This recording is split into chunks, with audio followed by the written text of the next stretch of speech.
I wanted to thank you all for being here today. Welcome to the Magoffin home, which is the building we are standing in today. My name is Danielle Brissett, and I'm the director of the Magoffin home, the Texas Historical Commission. The tagline of the THC, as we call it, is real places telling real stories.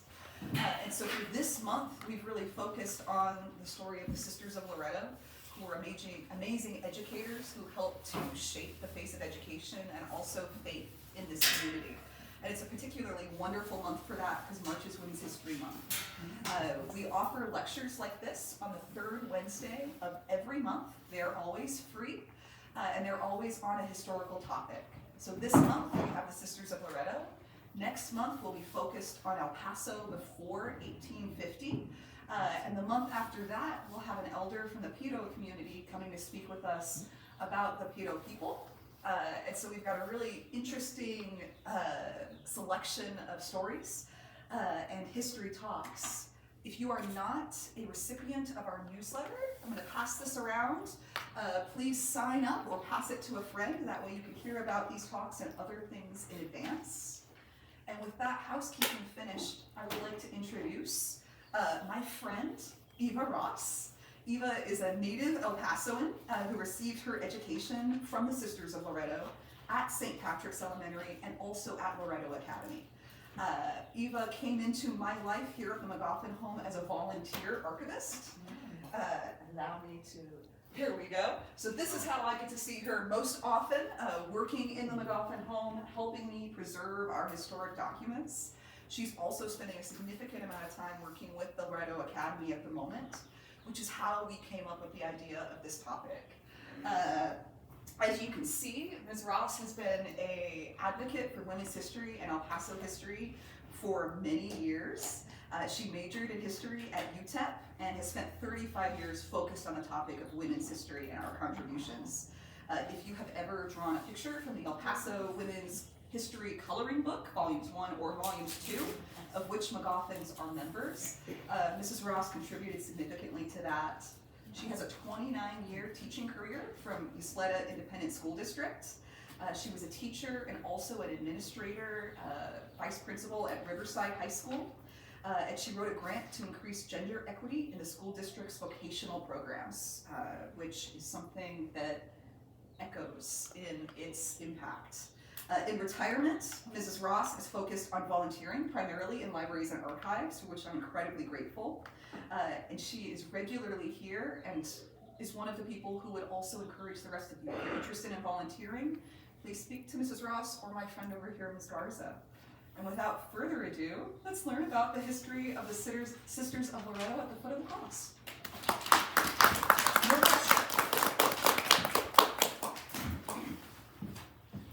Okay, I'm going to kind of turn this sideways so I can actually see the screen, and all of you delighted and grateful for your attendance today.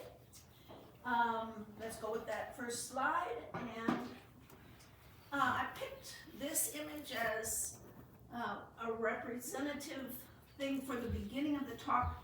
I've lived near UTEP forever and 2 blocks from UTEP, and so Mount Cristo Rey dominates the west side as a landmark, and it's just a beautiful sunset image. Everybody sees it as they drive the freeway, and for me, El Paso is a profoundly Catholic kind of environment, and there are many other religions represented among the citizens, but it's something I see in the comings and goings of day-to-day life. And the history of the Sisters of Loretto goes all the way back to San Elizario, when it was the county seat. That was the first local institution they ran.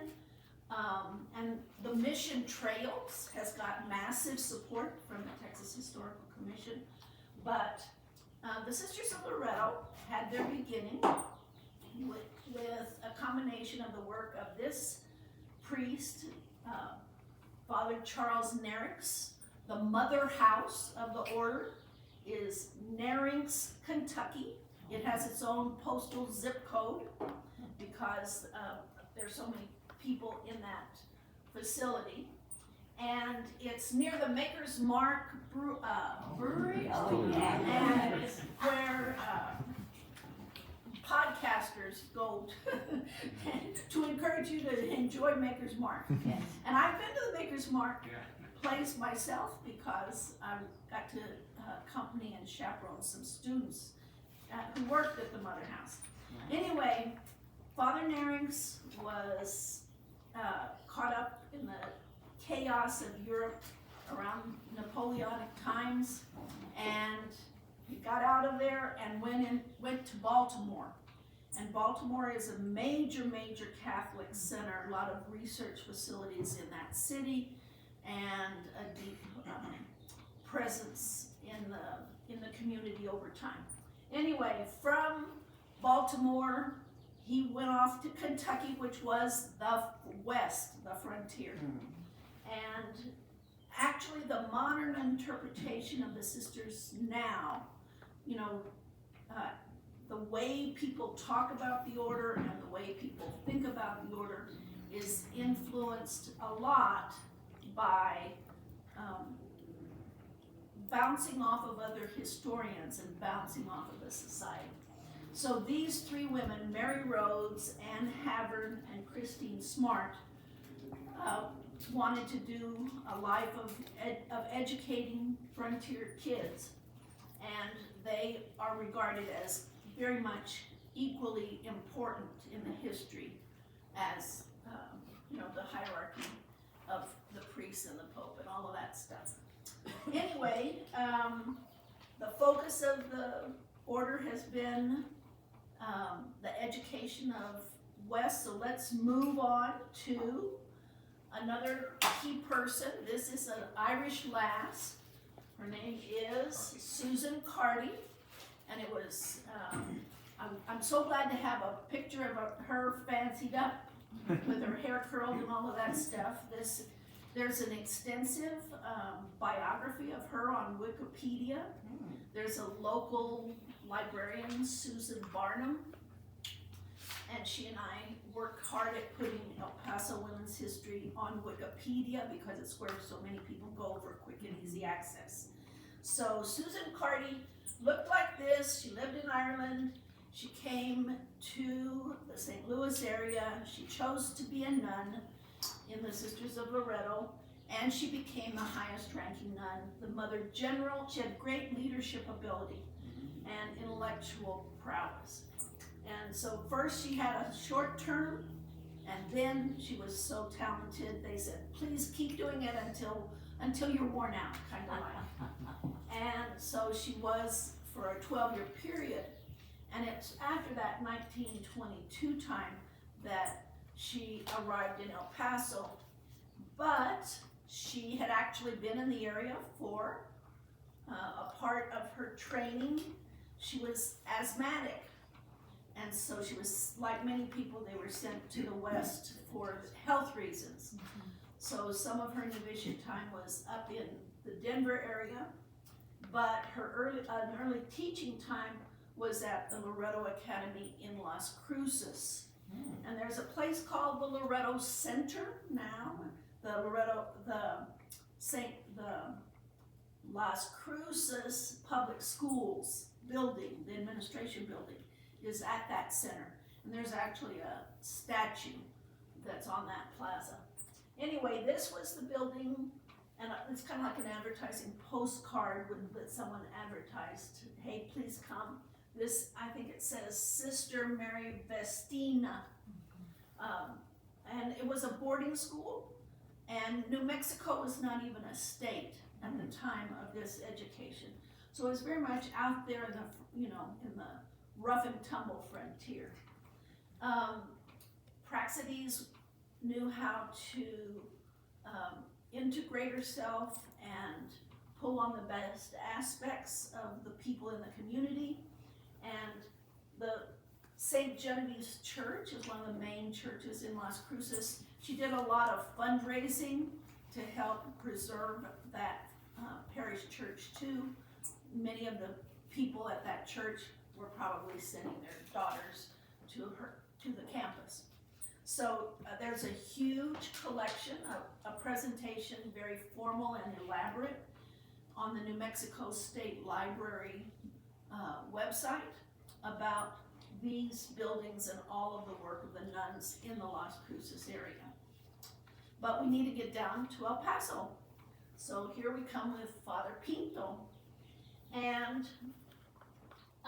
Father Pinto is an early Jesuit in the El Paso Juarez area.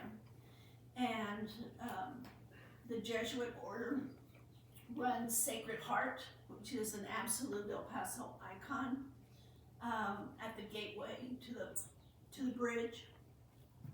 So this graphic is from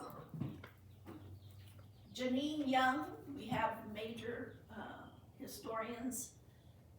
This was the first history of the Diocese of El Paso when the diocese became 100 years old.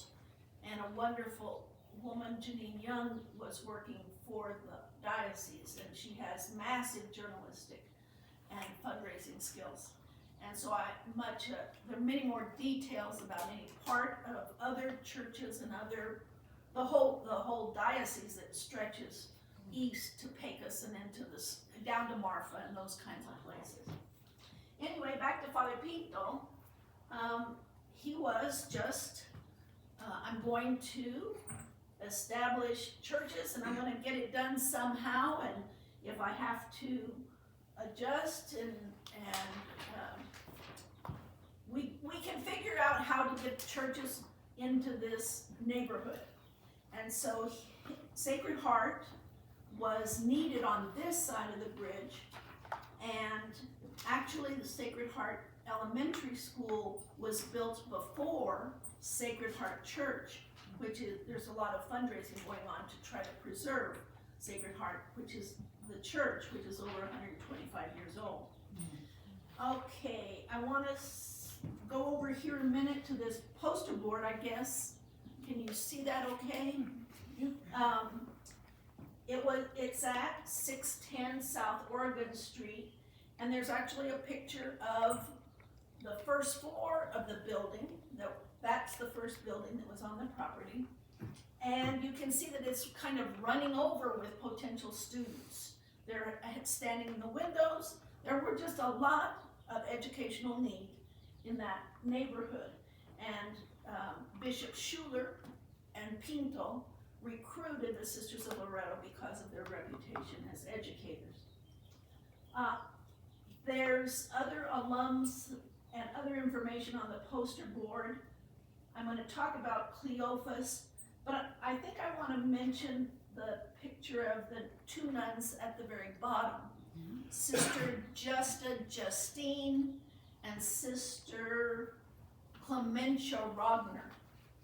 I only knew them as old retired nuns yet in the Loretto convent, but they were missionaries to China, and getting a missionary assignment was a very big deal. And they were thrown out of China by the Shanghai Shek time, all of the tumults between the communists taking over China and the nationalists. And many people had them as teachers, and they just had wonderful reputations. They grew a lot of roses in the backyard of Loretto at the time that I knew them. Anyway, that's all I want to say about that, and we'll move on to a quick photo. This is kind of a formal advertising photo is how I perceive it. And it's in 1926. The 1902 is where we have the, mob waiting to be educated outside. The doors are for the big class photo. This is good cursive handwriting on the back bulletin board, backboards, and uniformed girls. You take your pictures where you can get them when you go looking, because sometimes not everything is saved from every single year, except some of the papers that I handed out to you from Sacred Heart. Those are from the annals, and I didn't even know there was such a thing as annals. But the archivist at the the mother house, when I was doing the research, Sister Buffy said, you gotta go to the source, so we went to, and got copies of the annals for every parish that the Sisters of Loretto occupied, and then I was able to pull off facts for posters like this. Anyway, it gives you a little bit more details about the attention that students getting awards or the bishop came to say mass or whatever happened on a daily basis. And if I had that many students in my school, I would not have time to type a report in the afternoon but those nuns, they were super disciplined. We're gonna move on to this picture of Cleophas, and in the Magoffin neighborhood where we're sitting, this historic neighborhood in El Paso, Texas, there's a 3-story Knights of Columbus building, and the Knights of Columbus were developed nationally across the U.S., but here in Texas, El Paso had a pretty key role in the spread of Knights of Columbus, and a museum that's in Austin that compiles Knights of Columbus materials and also Catholic men's organizations, other ones. Cleophas was a young boy in the Sacred Heart neighborhood. He was devoted to the teachers that trained him over time, and he kept a lot of papers. He ran a department, an office of the Catholic welfare. The U.S. bishops, were concerned about immigrants coming in, and so they needed somebody to help with the paperwork and the transition of immigrants in and out as needed. So this is a citation for the archives of Cleophas at UTEP on the 6th floor of the UTEP library. And this is all online, a complete list of those papers and those case files for some of the immigrants that passed through his organization. He had 2 exceptionally fine secretaries working, and Cleophas would go out there and buzz around with the powerful and the important, and the 2 ladies, I cannot cite their names, I regret to say. Those ladies were also very thorough and important in preserving that history. I think the only thing else I need to say is that Cleophas helped recruit women into the Loretto Academy. And now we're going to shift to St. Mary's Elementary, which is right here. This building is actually torn down, but it's slightly closer to this historic, the historic boundaries of the city for this historic district. The first floor was built, and then, hey, we've got more warm bodies to give education to, so let's put on a 2nd story.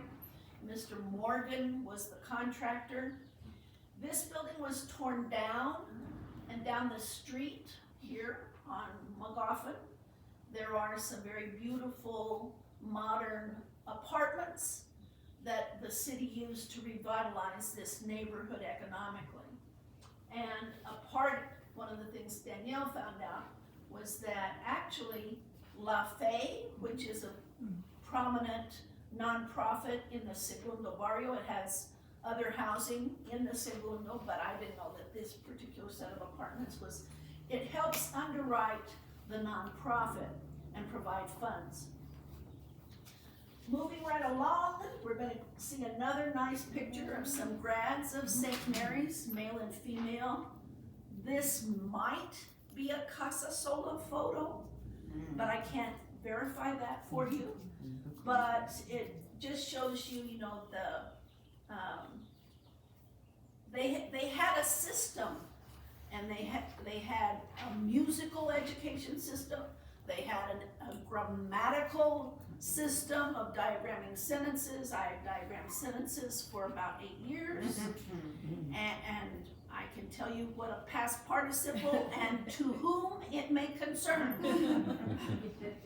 Anyway, we'll move past that and into the next slide. I did these posters for the 200th anniversary of the order here across the nation. And I wanted local women who had gone into the order not to become obscure little black figures. And so I highlighted as many women who had chosen to go into the religious training and spend their lives as educators. So this is one of the first, and she's in a St. Mary's grad, Adeline Gamotes. And there are articles about the Gamotes family in the El Paso County Historical Society publications. She was a wonderful musician. She taught at the college level. The Sisters of Loretto had 2 colleges, one in St. Louis, Webster College, and Loretto Heights in Denver. And they developed those full-on accredited colleges. Let's see what else I have. Quickly should stay. I should talk about the stained glass. Immaculate Conception Church is right up here in the shadow of the federal courthouse now. It looks so beautiful with a little federal money invested. It's, we thank the federal government for their help. And when that church was being built, Mrs. Gamotes was an immigrant from Belgium, and there are a raft of descendants of this family in the city. Anyway, it's a small round stained glass window inside that church that was paid for, and it's Joan of Arc because people from Belgium admire Joan of Arc, and that's another part of women's history. We'll move on to the next slide. I was lucky, and I was a Girl Scout long ago. Girl Scouts and Juliet Lowe are another. Juliet Lowe is having a big anniversary time too. Anyway, I went to a thing called Young Women in Government Day. I was about probably a freshman at Loretto. And Mayor Tejas was in the city hall. He graduated from there and helped in many ways to build the city. He was a returning World War II vet and kind of exemplifies the rising political power of Mexican Americans in the city. There's a cathedral alum, Mario Garcia, and he's written a whole book about all the social forces that impacted the city to get us this mayor and my opportunity to be around him. Anyway, let's move on we actually have a recording of him speaking because the UTEP archives did an oral history. So I'm gonna let Danielle crank it up. Do you recall any experiences in your elementary school education that had a significant influence in your life? Well, I think that the fact that my parents made the sacrifice to send me to a school, as I said, north of the tracks, I think had quite a bit of influence in my future life. But I think that it helped me to understand other people. It helped me to develop in areas which would have been rather restrictive to me if I had stayed, in my own area and went to school. I don't mean to be critical of the school or anything. On the contrary, I think we had some good schools. But I think that this was again probably another first, another way of breaking that ice.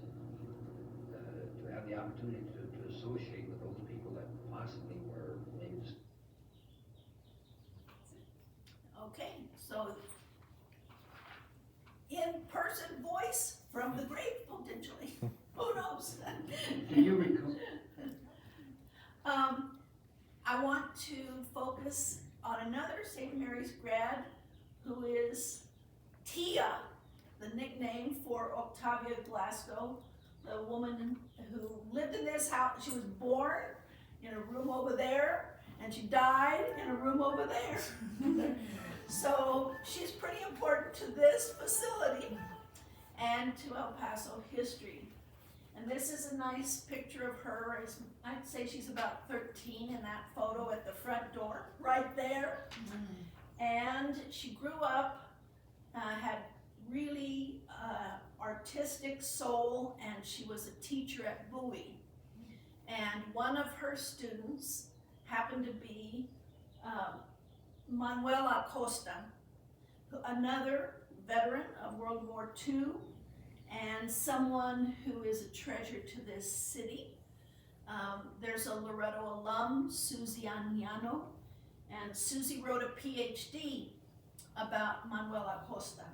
So if you want any details about his work, his family, his studio on Buena Vista, you need to go to the dissertation. Okay, we're gonna finally get to the next slide. This is Mother Praxedes. This is the formal image that's in the lobby of Loretto Academy, from which I graduated. She worked hand in glove with the first bishop of El Paso, Anthony Schuler. Sister Liliana wrote the biography of Bishop Schuler, and a quotation that's in this biography about the first bishop is when Praxedes envisioned the whole facility of Loretto Academy, it was out in the middle of nowhere. So let's go to that next slide so that you can see how remote it was. And this is not how it looks at this time. This is probably an Otis Altman, that it has A5953. This is from the Border Heritage Center at the downtown main library. And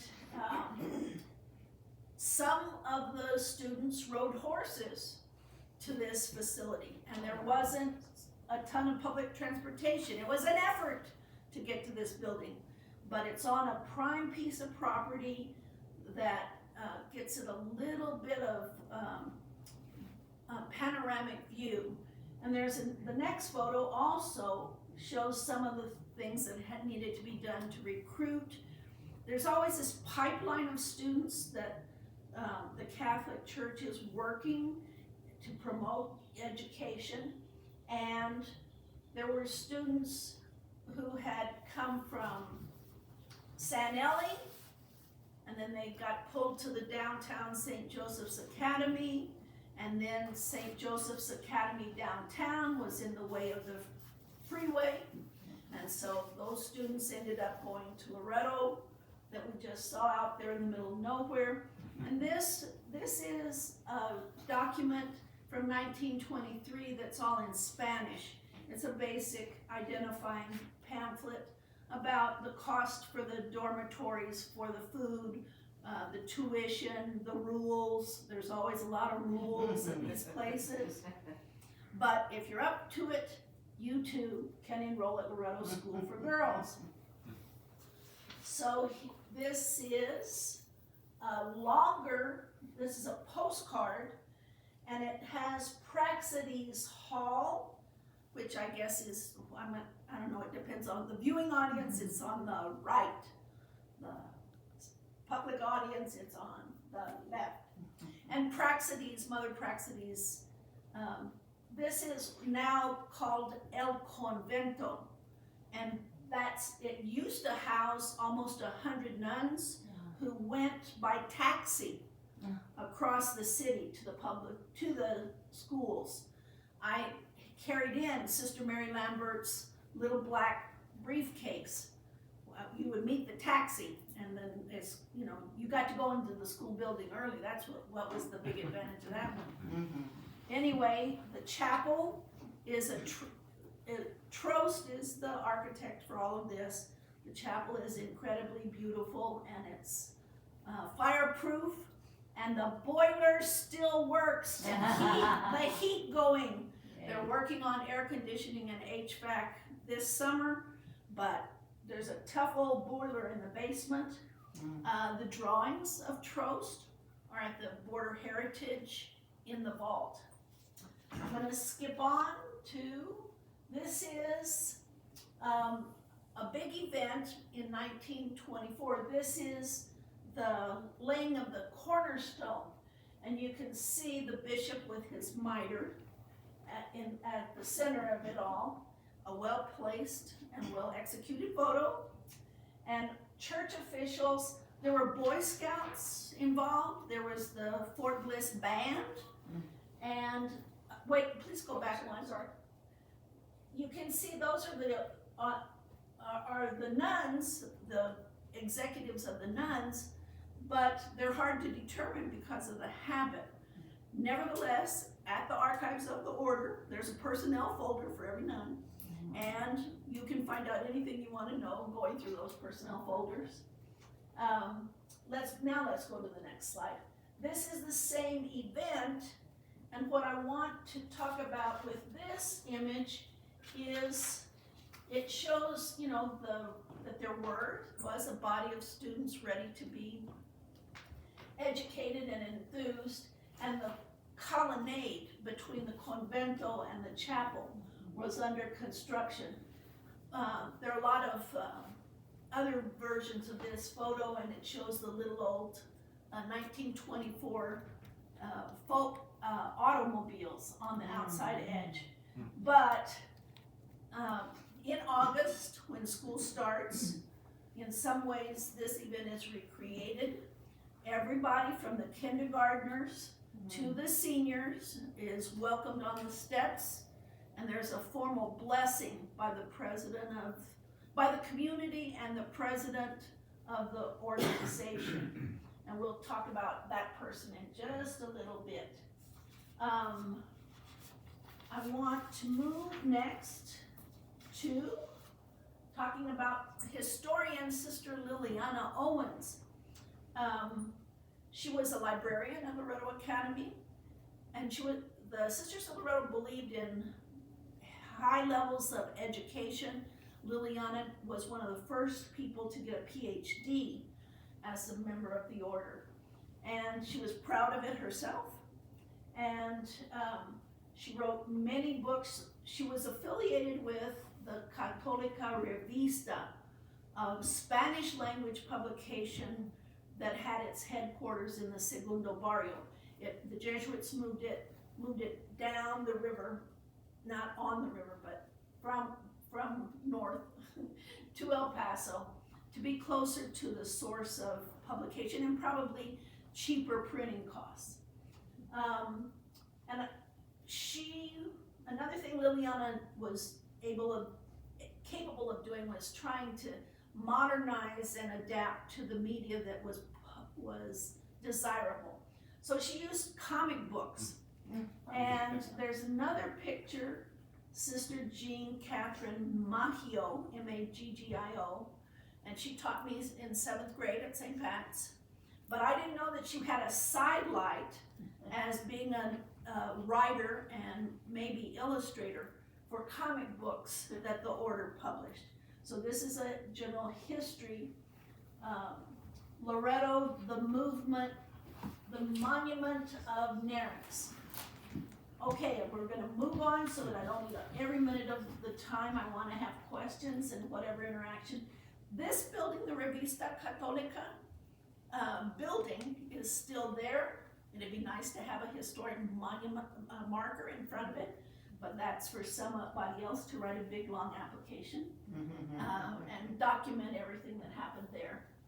But I think it's really nice that just like this physical building is here for us to talk about history and respect the work of people in the past. This was a massive publication that went down into Latin America and was published maybe monthly. I'm not gonna say that that's the truth, the whole truth, and nothing but the truth. Churches and institutions change over time, and I want to move on to, we don't have nuns in all the Catholic schools. The nun teaching religion at Loretto, I'm going to say juniors and sophomores, is a woman from Africa. Their vocations are happening in Africa, and people are going into that part of employment. But the Sisters of Loretto and U.S. Catholic education changed.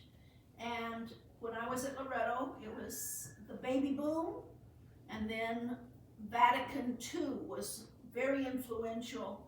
It was an ecumenical council, a lot of policy changes, theological changes, contentions of points of view within the church having to be worked out by all kinds of members of the church. But a very basic tenet of Vatican II is the laity need to grasp and move forward with the church. And the language of the people. This was when we shifted from Latin Mass with the priest having his back to the congregation. Everything is more inclusive and in the languages of whatever people. You can just see that there was such a drop in the amount of nuns being totally occupied with education. They moved into other fields, and they're still out there working hard in all those other fields. That decline impacted, go ahead, we can shift. This is late in the life of St. Mary's Elementary School, but it was to, popularize and Americanize in some ways, Americanize in quote maybe. This is Monsignor Gerald McDonald. He's got the kind of pom-pom hat. And Sister Charitina. And Sister Charitina grew up in the St. Louis area. Some of those ladies that are cheerleaders attended Loretto Academy a little bit ahead of me. Raise your hand if you went to St. Mary's, if you're in the audience. All right. I live right in front of, right behind them. Well, I want to have a chance to let you guys have the podium. Let's move on to the changing activities of the order. And this is from the website, the current website of the Sisters of Loretto, or the Loretto community. And they have co-members, which are lay members. They're all over the world doing all kinds of things. Healthcare, there's an office of the Sisters of the Loretto community, I've got to get it straight, across from the UN building, and the idea of an international peace as a desirable goal. They're working against anti-discrimination and a lot of environmental. They own the Mother House Farm, and a lot of environmental emphasis is around the issue of how the farm and its lands and whether pipelines can cross the land. And so far they haven't, to my knowledge. I'm going to shift off to a new point. This is not about the schools that are near the Magoffin home, but the reason I put this is because of the Mary Rhodes Award. Do you remember that was one of the names of the first 3 nuns that with Father Nerix created the order. Barbara Lee is a congresswoman in the U.S. Congress today, and she has written an entire book called Renegade for Peace and Justice. She received an honor of the Mary Rhodes Award in 2002, and I want to mention a woman, Sharon Bandy Kohutek, who might be calling us, but From beyond. Sharon also received one of these awards, and she was 1 year ahead of me. She was a very active and important and well-liked young woman at Loretto. The nuns are the Loretto community has all kinds of publications directed at all kinds of audiences. You can find lots of information easily, electronically. They don't send out things in the mail. And they have a mission in Pakistan for the education of women, young girls in that pretty much war-torn, and it's a different, Catholics tend to be a minority in that country. But Loretto Academy has an institutionalized thing called, it's a fundraiser, the Nun Run. The Nun Run happened about a week ago, and it starts at the front door of the high school building and goes up through Austin Terrace, historic neighborhood, and someone is the winner. Has t-shirts and all that stuff, and it's a major project of one of the classes of Loretto Academy. We're close to the end here, and this is 3 pictures of the nuns in the habit that I was used to.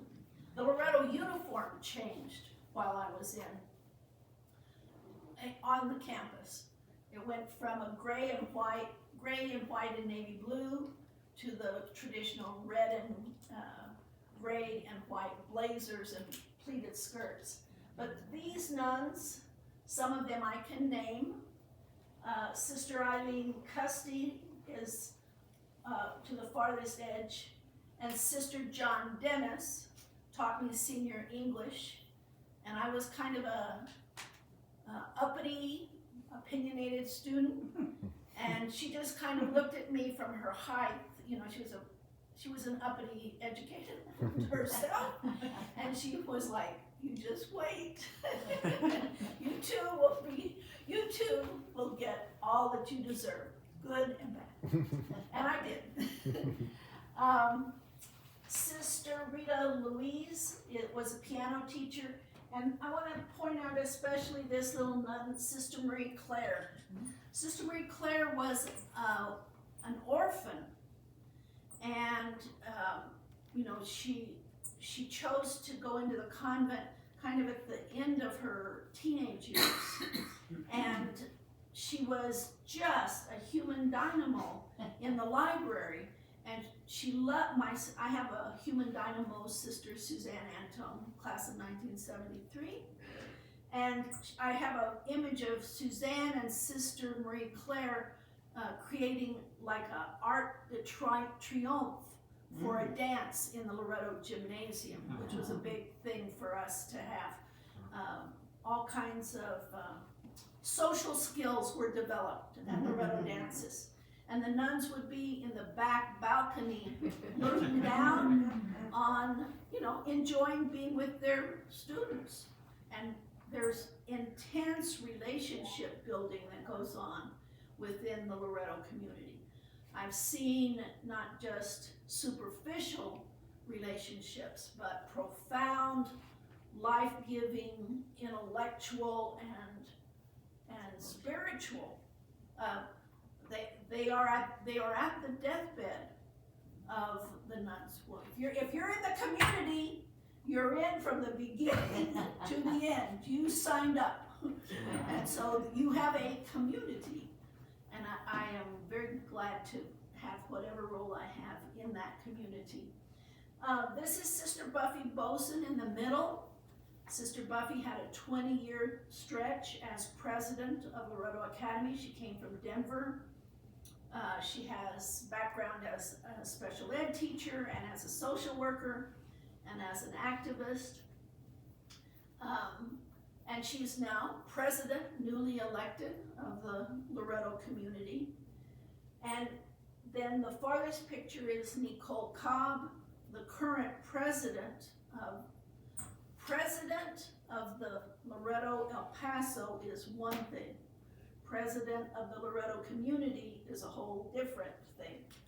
Nicole Cobb graduated in 2002.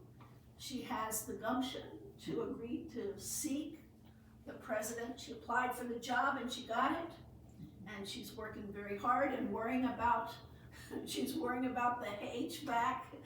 And the order hopes to transfer the title for the property to the lay board of the Loretto Academy. And so in my version, there's going to be a contract physically written. I want to see the two signatures. I speak for myself. I don't know that this is going to come to perfect fruition. But after about $19 million is raised to do the purchase of the property and everything that is involved, then Sister Buffy has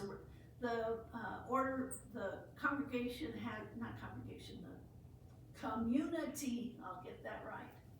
The community has an independent financial entity, and one wisdom they've had is to have control of the money that is that will support them into the future. So this is a little bit of the past of Loretto community in El Paso and future hopes for even better things. Thank you so very much, and let's have questions and comments.